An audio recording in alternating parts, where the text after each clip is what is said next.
In 2018, the Federal Reserve decided to reduce its balance sheet, quantitative tightening. By 2019, they realized that they can't. In fact, systematic liquidity issues were causing serious problems in the financial system in 2019. By September of 2019, the New York Fed, the most important of the 12-member banks of the Federal Reserve System, had to step in.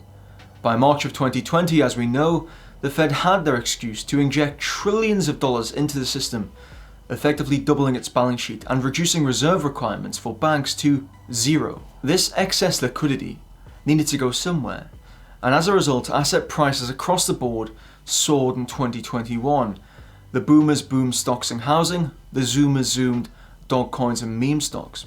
However, the plutocrats largely sold and shorted the heights of the asset bubble in 2021, since they knew exactly what the Fed was going to do next, since they told the Fed what to do next. Despite repeated claims that inflation was transitory, it turns out that injecting the system with trillions of dollars actually does produce inflation.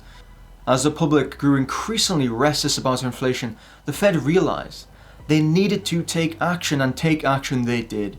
After finding an excuse to sell their stocks at the highs, of course, naturally. The Fed raised rates at a rapid pace in 2022, which strengthened the dollar and decimated asset prices. What will the Fed do next? How long will they keep rates restrictively high? This will depend on incoming data surrounding inflation and the wider economy. The last 2 years has demonstrated that Bitcoin is not a hedge against inflation, but rather a hedge against dollar debasement. Fiscal and monetary policy over the next decade strongly suggests that the dollar will continue to be further debased in the future. The real question is, what will the Fed do the next time they are backed into a corner like they were in 2019? Could it be some sort of cyber attack, thus leading to the implementation of central bank digital currencies, for example? Only time will tell.